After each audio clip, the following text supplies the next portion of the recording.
Bloody hell, are we still doing these? Flurb. Look out, it is a loot crate.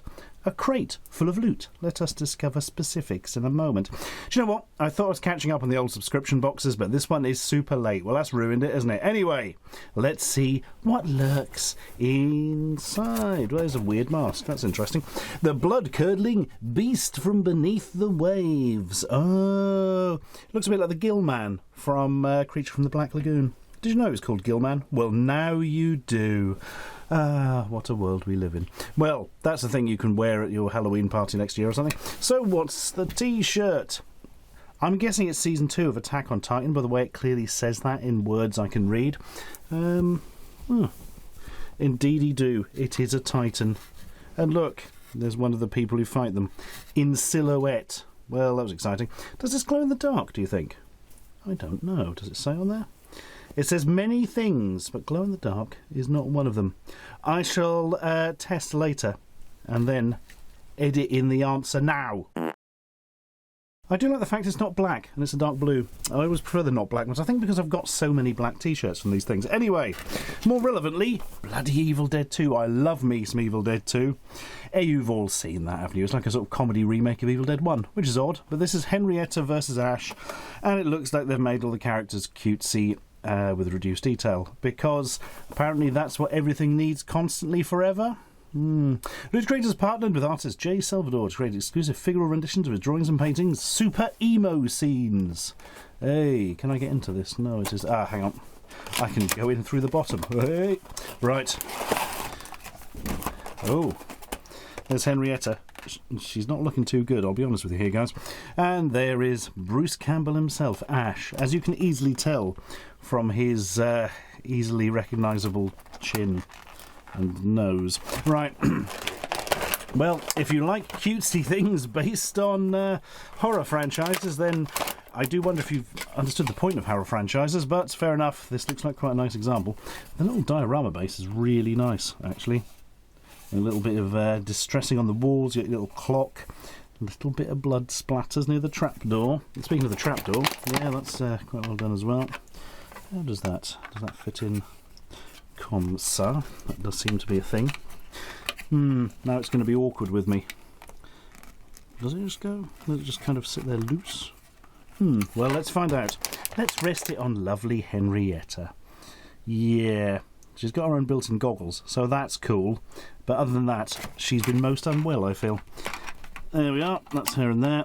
That can sit on top of the red like that. Oh, does it sit the other way? Would it perhaps sit the other way round?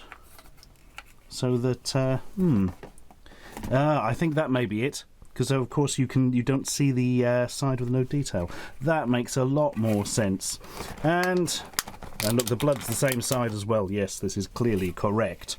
And here is the mighty Ash himself, having his legs grabbed in a most unpleasant way. Respect personal boundaries, Henrietta. Also see a doctor. Your eyes look most unwell. Well, there we are. There it is a thing. It is nicely made. It is very nicely put together. It's very well designed. Not my kind of thing. But if you do like this kind of thing, that is a thing you will like. Said every review ever. Right, what else we got? A Ouija. Oh my god! Ouija Mystifying Oracle. It's a Ouija board pointer pin. Bloody hell, these pins have been good, haven't they? For quite some time, actually. They've really been knocking these out of the park, and that, again, is a very, very good one. Remember when they were just their own logo and shit like that, whereas now they're like proper nice things. Well done, pin people. Yeah, that's rather nifty, actually. I like that one a lot. I may put that on a bag. Imagine that. And next, socks. Gremlins crew socks? What does crew mean in this sense? I don't know. Well, they're definitely Gremlin socks. Look, there's Gizmo on it. Hi guys, nice to see you. I'm on a sock this week. Makes change, doesn't it? And there's lots of Gizmos on socks. Fair enough. Can't argue with that. And an American Horror Story keychain. Oh, really posh looking, big, chunky metal one. Please service room. So this will be from the one based in a hotel, one presumes. Oh, and a blank key as well, which you can give to the man in Timpsons and say, I wish... Oh, this is going to really bug me if I open this. I wish for my spare key to be placed on this specific blank. And then they go, I can't do that, mate, it don't fit in the machine. And your life is ruined. So yes, that is for key 64. I'm not sure that would work as a blank, actually, because it's very, very thin. Maybe it's just supposed to be an extra keychain. Not entirely sure. And that is a pom-pom that's come off something. Looks like you could tie it on that if you wanted. Yeah, they go manky anyway. That's nice. I like a nice solid metal thing. I've not seen this particular series of American Horror Story. In fact, I haven't seen any American Horror Stories yet. But I would one day like to catch up with them. I've got a few on Blu-ray, actually, because they do look rather good. Hotel Cortez keyring. That's the Hotel Cortez, then. And now we know. Right, and that is your lot. The other mask is of the abominable... I can't read it. Antzilla. It's a big ant mask. Like, man, what was that Amiga game? It came from the desert. There we are. There's a giant ant reference for you. Also, EDF. Well, here's a little thing.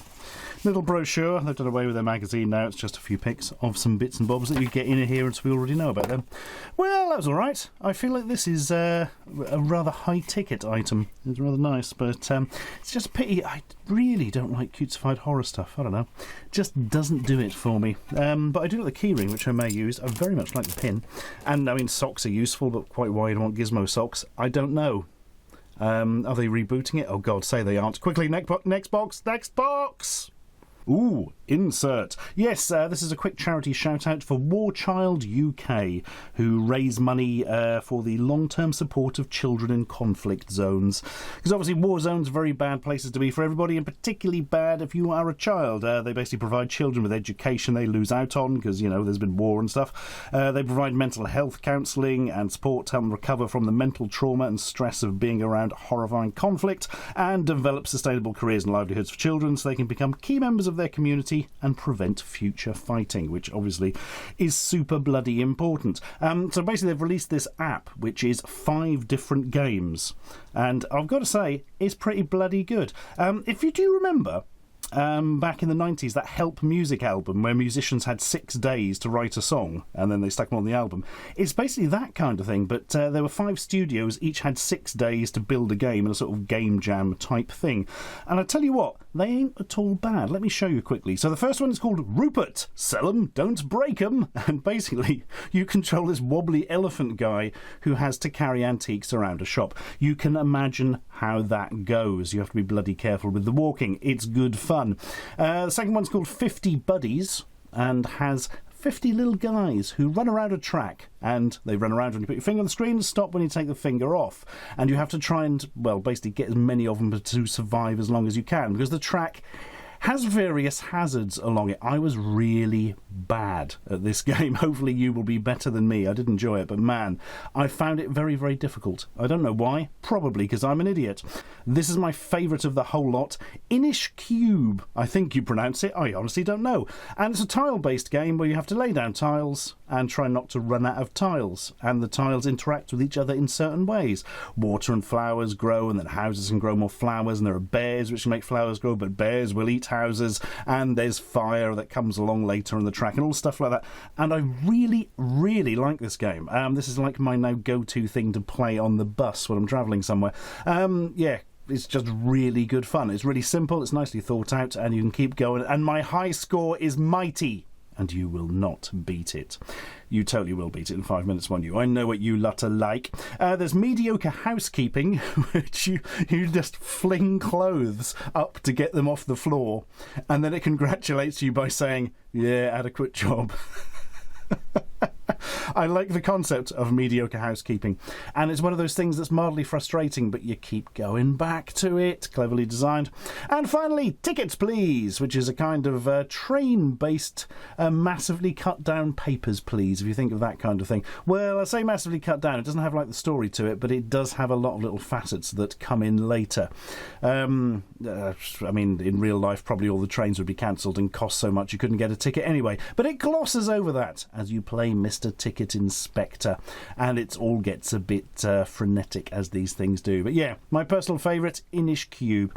So it's available now on the Apple App Store, the Google Play Store, and the Amazon App Store, I believe, the big trinity of such things. So if you're interested, just have a search for Help on the store of your phone's choice, because the app is literally called Help, and it should be way up in the old search rankings there. I'll also put a link in the description below, because why not?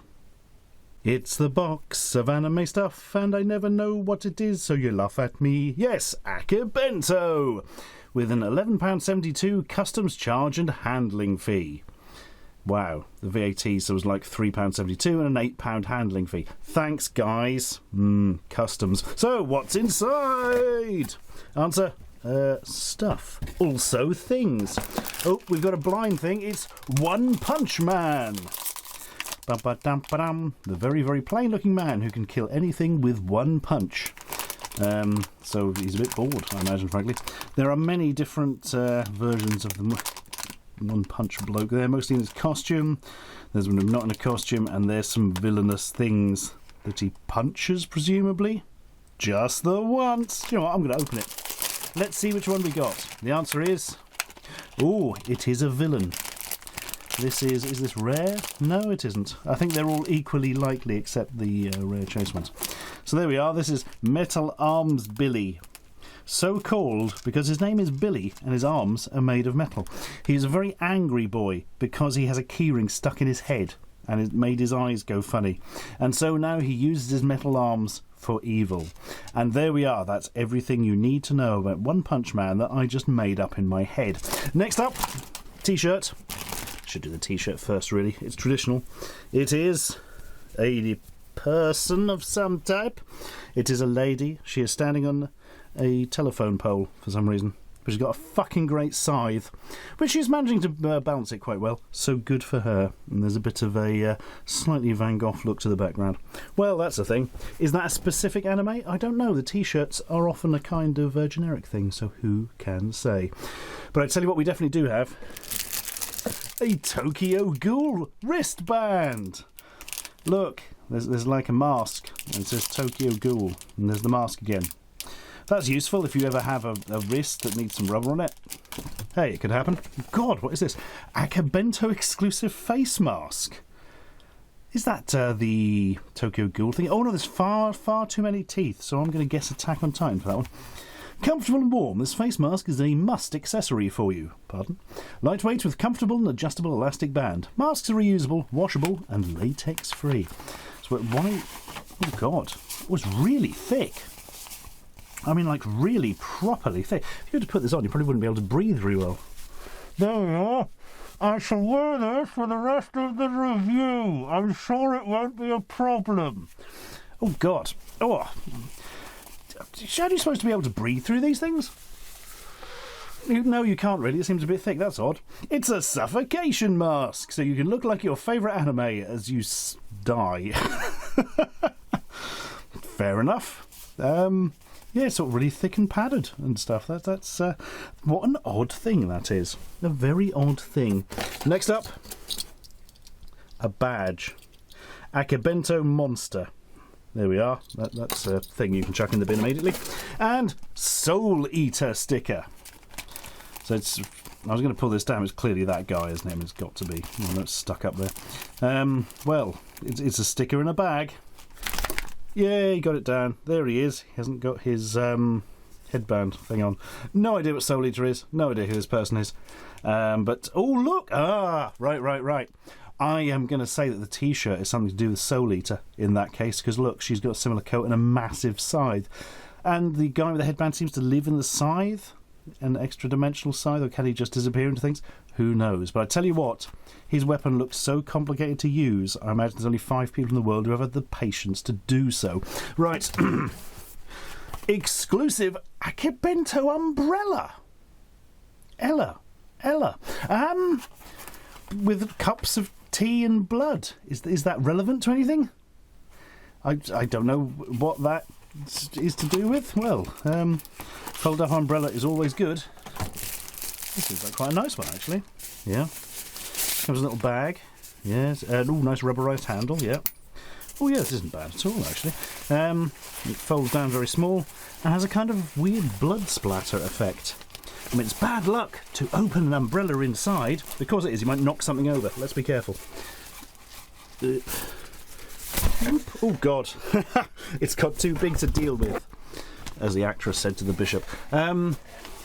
Yeah, there's just sort of marks and red and black, really. I wouldn't call it a particularly anime thing. It just looks like a pattern. Unless, of course, it is a specific reference to something that I don't know about, which is a distinct possibility. I might have a quick look in here and find out, actually. Ghoul umbrella. Oh, it does have an image on it, look. Of like a sort of a ghoulish monster. Whoa, is that the Tokyo Ghoul thing again?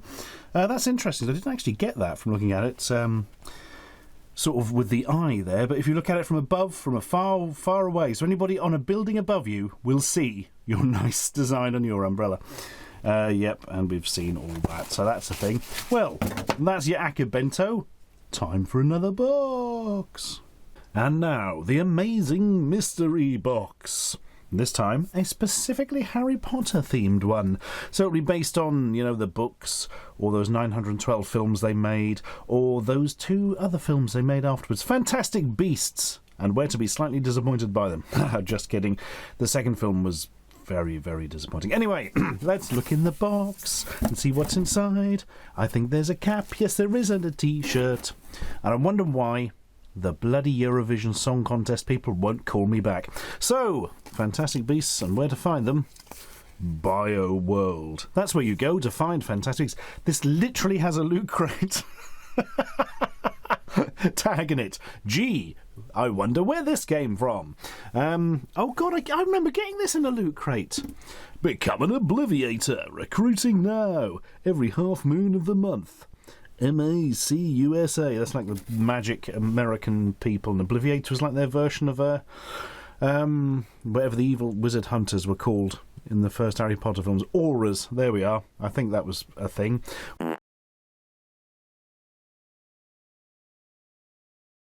Well, it's made of very nice material, and this has been one of the ones that's very comfortable to sleep in, I imagine, but I don't know if you'd want that slightly odd writing on it. When you want to look at this cap, seems like a very high quality one, but I can't really understand what's on it. Knowledge. Nomad. I was right with the J the first time. That's what they call muggles in the Americas, in the Fantastic Beasts films, isn't it? How bizarre. Why would you want a cap with muggle written on it? It's beautifully done. I mean, it's all probably bloody embroidered and that. And it does, let's face it here, look like Nomad. I don't think anybody is going to see that and think it says Nomad, because that's not really a word, and Nomad is.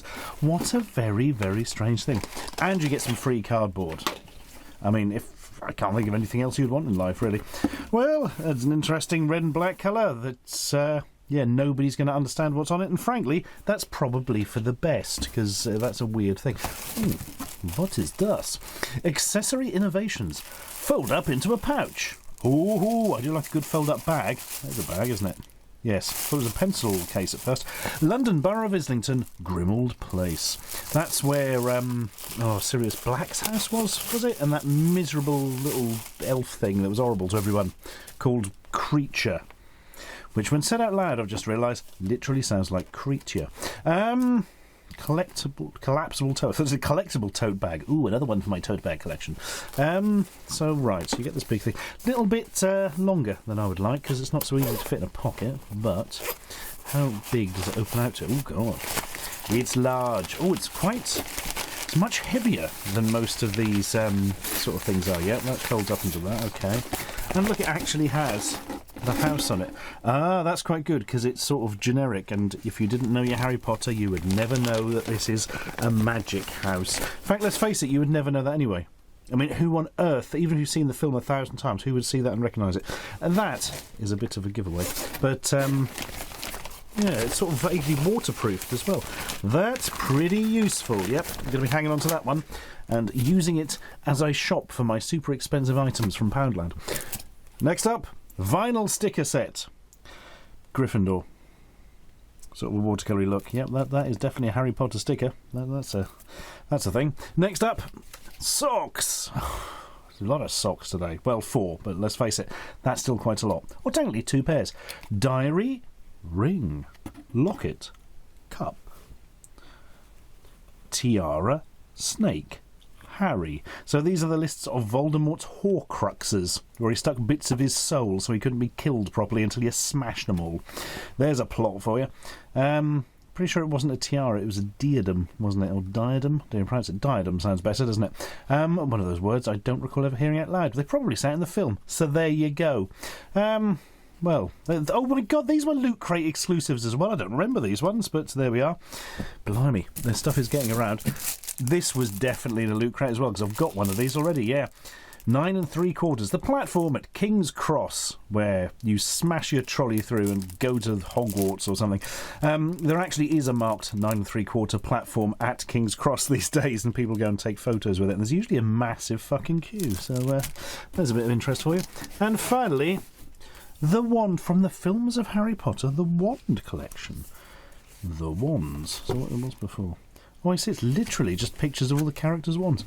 There's Dean Thomas's wand. Look, it's got a thing wound round it. Possibly made of copper, so he can capacitate electricity. Gregory Goyle doesn't have a very interesting wand. It's a bit of wood, really. As does Professor Sprout. Professor Trelawney has very plain ones. It's got some runes on the end. And it looks like a twisty thing. Nymphadora Tonks, look, it's got an interesting end on it. Bellatrix Lestrange looks like a, I don't know, bent twig. And there's Rufus Scrimger. Man, you'd have to be really into your Harry Potter designs for this. This is one of the things that sort of in theory would interest me, but a lot of them are very similar by the looks of it. Death Eaters. Ugh. We wear funny masks to make people think we're spooky. There's Scabior's one. I forget, how did the wand thing work? Like you go in... Oh my god. That's Peter Pettigrew's one. So Peter Pettigrew, right? Timothy Spall under heavy makeup there. With a magic hand. The character is like the one who's, oh, they thought he was a good guy, but he turned and betrayed everyone. Like, they just looked at his fucking wand. Look at it, it's a snake bloody eating itself. It's like a big snake. Like a snake is a symbol of evil in the Harry Potter stuff, isn't it? Isn't it? Isn't it? I don't know, do you know what? Now I'm looking through this more, and there's actually a bit more differences in all the designs. I'm quite enjoying this. Well, we're actually going to have a look through that later. Oh, quite a nice little book. This was apparently Loot Crate as well. I don't remember this from a Loot Crate. Ah, was this one of the... There were some Harry Potter specific Loot Crates. Maybe that's what it's from. Or maybe I've just totally forgotten about it, which is also a distinct possibility. Well, there we are. There's a lot of old Loot Crate stuff in here. And, you know, more than you would actually get in a Loot Crate, but it is the older stuff from the other boxes. It's interesting, these. They're always sort of overstock of some form or another, and you get a lot for your money in a big box. That's the way it works. So I think they felt like there were fewer items than usual in this one, but I don't know. I'd have to go back and count. Subscribe for more.